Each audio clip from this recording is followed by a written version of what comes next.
तर नमस्कार मंडळी, मी सावी फॅशन चॅनलमध्ये तुम्हा सर्वांचं अगदी मनापासून स्वागत करते। तर बघा, याच्या आधी एक मी व्हिडिओ टाकला होता, तो होता आपला बोटनेक प्रिन्सेस कट ब्लाऊज। तर आज आपण बघणार आहोत डीप नेक प्रिन्सेस कट ब्लाऊजचं कटिंग बघणार आहोत। तर त्याच्यासाठी तुम्हाला कशा प्रकारचे मापे घ्यायची, तुमच्या छातीचं कोणतेही माप असू द्या किंवा कमरेचं, तर त्याच्यानुसार तुम्हाला इथे कशा प्रकारे मापे टाकायची आहे हे तुम्हाला पाहायला मिळणार आहे आजच्या व्हिडिओमध्ये। तर आपला ब्लाऊज आहे 34च्या मापाचा। त्याच्यासाठी आपल्याला डीप नेकसाठी किती शोल्डर घ्यायचा, किती आर्महोल घ्यायचा, की जेणेकरून डीप नेक ब्लाऊज असेल तर आपला शोल्डर जे आहे ते उतरणार नाही। खूप सारे असे नवीन शिकणारे असतात की खूप जणांनी क्लाससुद्धा केलेला असतात, पण त्यांना परफेक्ट मापे जे आहे ते टाकता येत नाही किंवा मापे टाकताना त्यांना कन्फ्युजन असते। त्यांना भीती वाटते की शोल्डर आपलं उतरलं तर डीप नेकसाठी किती शोल्डर घ्यायचं परफेक्ट, त्यानंतर आर्महोल किती घ्यायचा की आपल्या मुंड्यामध्ये फुगा येऊ नये, घोड येऊ नये, आणि त्यानंतर गळा रुंदी जी आहे ती किती घ्यायची की जेणेकरून आपला गळा जो आहे तो शोल्डर उतरणार नाही। हे खूप सारी त्यांच्या मनात भीती असते। तर बघा, तर तुम्हालासुद्धा परफेक्ट डीप नेक ब्लाऊज शिवायचं असेल तर तुम्ही व्हिडिओ स्किप न करता शेवटपर्यंत पूर्ण बघा, म्हणजे तुम्हाला स्टेप बाय स्टेप पूर्ण परफेक्ट अशी मापे टाकून ब्लाऊज कटिंग करता येणार आहे। तर बघा, इथे सर्वात पहिले ब्लाऊजची उंची लावून घ्यायची। जे काही तुमचं ब्लाऊजची उंची असेल त्याच्यामध्ये 1 इंच ॲड करायचा। तर आपला 34च्या मापाचा डीप नेक ब्लाऊज आहे। तर त्याच्यासाठी इथे बघा, मी शोल्डर जे आहे ते मी 5.25 इंचाचं लावलेलं आहे, आणि त्यानंतर मुंडा इथे लावलेला आहे 5.5 इंचाचा। 5.25 इंचाचा सुद्धा तुम्ही घेऊ शकता, तर काही म्हणजे प्रॉब्लेम येणार नाही। तर बघा, शोल्डर 5.5चा लावलेला आहे, त्यानंतर छातीचा चौथा भाग लावलेला आहे 8.5 इंच, आणि त्यानंतर 1.5 इंचाची स्टिचिंग मार्जिन। कमर आहे आपली इथे 28 इंच, त्याचा चौथा लावलेला आहे, त्यानंतर 1 इंच बॅकचे टक्स आणि 1.5 इंचाची स्टिचिंग मार्जिन। अशा प्रकारे इथे मापे लावलेली आहे। तर 34च्या मापासाठी तुम्हाला डीप नेक जर गळा घ्यायचा असेल तर 5.25 इंचाचं तुम्ही शोल्डर घ्या, आणि 5.5 इंचाचा किंवा 5.25 इंचाचा मुंडा घेतला, आर्महोल घेतला तरीही चालेल। तर अशा प्रकारे आपल्याला डीप नेकसाठी बॅकसाठी इथे अशा प्रकारे आपण मापे लावून घेतलेले आहे, आणि बाहेरच्या साईडनी स्टिचिंग मार्जिनसुद्धा इथे ड्रॉ केलेली आहे। त्यानंतर इथे मुंड्यामध्ये जर तुमचा मागून सामोरून फुगा येत असेल किंवा कापड जमा झाल्यासारखा होत असेल तर इथे बघा 1.25 इंचाचं मी इथे तिरपी लाईन आखून इथे आपल्याला मागच्या मुंड्याचा जो आकार आहे पाठीमागचा तो इथे लावायचा। 1.25 इंच, 1.5 इंच जर घेतला तर आपल्या इथे म्हणजे पाठीमागच्या साईडनी फुगा येतो, ते येऊ नये यासाठी 1.25 इंचाची मी इथे 1.25 इंचावर मार्क करून गोलाकार इथे लावलेला आहे। आणि त्यानंतर बघा, इथे तुमचं शोल्डर उतरत असेल, शोल्डर उतरण्याचा प्रॉब्लेम असेल तर इथे 2 इंचाचा मी इथे गळा लावलेला आहे। तुम्हीसुद्धा तुमचं माप 34चं असेल तर 2 इंचाचा तुम्ही गळा रुंदी लावा, म्हणजे तुमचं शोल्डर जे आहे अजिबात उतरणार नाही।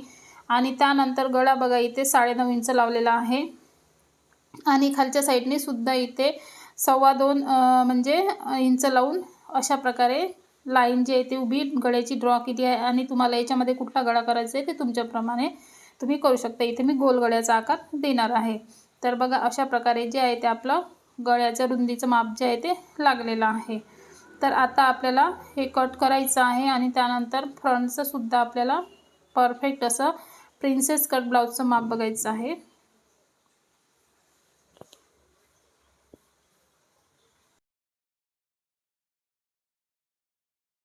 तर बघा, हा जो बॅकचा पार्ट आपण कट केलेला आहे तो जसाच्या तसा सर्वात पहिले आपल्याला पेपरवर ड्रॉ करून घ्यायचा आहे प्रिन्सेस कटसाठी।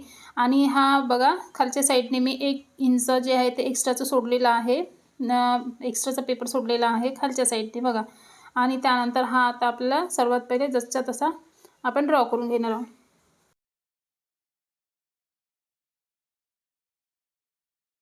आणि बघा, आता जसे तसा ड्रॉ केल्याच्या नंतर बघा, आता आपल्याला इथे समोरचे जे काही मापे आहेत ते टाकायची आहे, की जेणेकरून आपला प्रिन्सेस कटचा जो पप आहे तो व्यवस्थित कटोरीसारखा आला पाहिजे, साईडला गेला म्हणजे नको जायला पाहिजे, त्यानंतर चपटा पण नको व्हायला। खूप सारे अशा मैत्रिणी आहे की त्यांना कटोरीसारखा प्रिन्सेस कटला पप येत नाही, चपटा होतो, त्यानंतर समोरून त्यांच्या मुंड्यामध्ये फुगा येतो। असं होऊ नये याच्यासाठी तुम्ही परफेक्ट बघा समोरच्या साईडचे मापे कशा प्रकारे टाकायची। तर इथे समोरचा मुंडासुद्धा आपण इथे अशा प्रकारे ड्रॉ करून घेतलेला आहे। ही जी लाईन दिसते तुम्हाला ही आर्महोलची, तर ती आहे मागच्या साईडची। आणि आता समोरच्या साईडची टाकायसाठी आपल्याला इथे बघा 1.25 इंचावर एक मार्क केलेला आहे, तिरपी लाईन ड्रॉ केली, आणि त्यानंतर इथे समोरच्या मुंड्याचा जो गोल आकार आहे तो आपल्याला घ्यायचा आहे। तर अशा प्रकारे आपल्याला सर्वात पहिले समोरच्या आर्महोलचं माप आपण इथे गोलाकार लावून घेतलेला आहे. त्यानंतर आता बघा इथे सुद्धा 2 इंचाचा गळा लावून घेतलेला आहे मी आणि गळा रुंदी जी आहे इथे लावलेली आहे मी 6 इंचाची. तर तुम्हाला आणखी डीप नेक पाहिजे असेल तर तुम्ही घेऊ शकता, पण शोल्डर जर उतरण्याचे चान्सेस असेल तर त्यांनी 6 इंचाचा गळा ठीक आहे. 6 इंचाचा गळा घ्यायचा. त्यानंतर इथे चौकोन आखलेला आहे आणि त्यानंतर गळ्याचा गोलाकार आपल्याला द्यायचा अशा प्रकारे. त्यानंतर आता आपल्याला लावायची आहे टक्स उंची.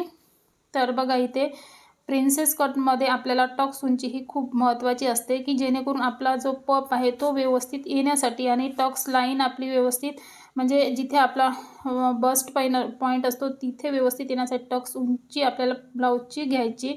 तर ती लावली आहे मी इथे 10.5 इंचावर आडवी लाईन ड्रॉ केलेली आहे आणि त्यानंतर एक उभी लाईन ड्रॉ केलेली आहे आणि त्यानंतर अशा प्रकारे प्रिन्सेस कटचा सर्वात पहिले आपल्याला मुंड्यामध्ये आकार लावून घ्यायचा.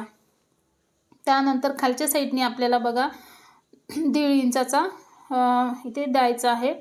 1.5 इंचावर एक मार्क केलेला आहे आणि ह्या साईडने केलेला आहे मी 1 किंवा पाऊण इंचावर केला तरी चालते, कारण की जर कस्टमरची तब्येत पाहून आपल्याला हा टॉक्स घ्यायचा असतो. खूप जास्त हेवी साईज असेल तर इथे टॉक्स 3 इंचाचा 3.5 इंचाचा घेऊ शकतो, पण तब्येत जर थोडी बारीक असेल तर इथे टक्स जो आहे तो कमी घेतला तरी चालेल. म्हणून मग मी इथे 2 इंचाचा साईडने लावलेला आहे आणि अर्धा इंच त्या साईडने लावलेला. अशा प्रकारे इथे टक्स लावून घेतलेला आहे आणि खालच्या साईडने 1 इंचाचा मार्क केलेला आहे आणि त्यानंतर अशा प्रकारे ही आपली तिरप्यामध्ये दोन्ही लाईन आहे त्या अशा प्रकारे जॉईन करून घ्यायच्या, म्हणजे व्यवस्थित आपला खालच्या साईडने पप येतो आणि प्रिन्सेस कटचा ब्लाऊजला कटोरीसारखा पप येतो. त्यासाठी आपल्याला ही खालच्या साईडने अशा प्रकारे मार्क करायचं, कारण प्रिन्सेस कट ब्लाऊज असल्यामुळे आता आपल्याला साईडने एक्स्ट्राचं कापड वाढवायचे असते. तर बघा इथे अशा प्रकारे मी खालच्या साईडने 2 इंच आणि वरच्या साईडने 1 इंच अशा प्रकारे एक्स्ट्राचं जे आहे ते वाढवून घेतलेलं आहे. फक्त हे आपल्याला समोरच्या भागासाठी वाढवायचं असते. तर इथे अशा प्रकारे वाढवून घेतलेलं आहे बघू शकता आणि त्यानंतर आता आपल्याला हे समोरच्या भागाचे सुद्धा कट करून घ्यायचं आहे. हे सगळे पार्ट जे आहेत ते आपल्याला सेपरेट करून घ्यायचे. तर बघा मंडळी अशा प्रकारे आपल्याला परफेक्ट असं मी तुम्हाला प्रिन्सेस कट ब्लाऊजचं जे आहे ते कटिंग करून दाखवलेलं आहे. तर तुम्हाला आजचा व्हिडिओ कसा वाटला तर नक्की सांगा. आवडला असेल तर लाईक, शेअर आणि सबस्क्राईबसुद्धा जरूर करा. तर भेटू आपण नेक्स्ट व्हिडिओमध्ये. तोपर्यंत बाय. तर अशा पद्धतीनं सोप्या पद्धतीने तुम्हाला मी princess cut deep neck princess cut ब्लाऊजसाठी शोल्डर आर्महोल सगळे मापे परफेक्ट असे सांगितलेले आहे.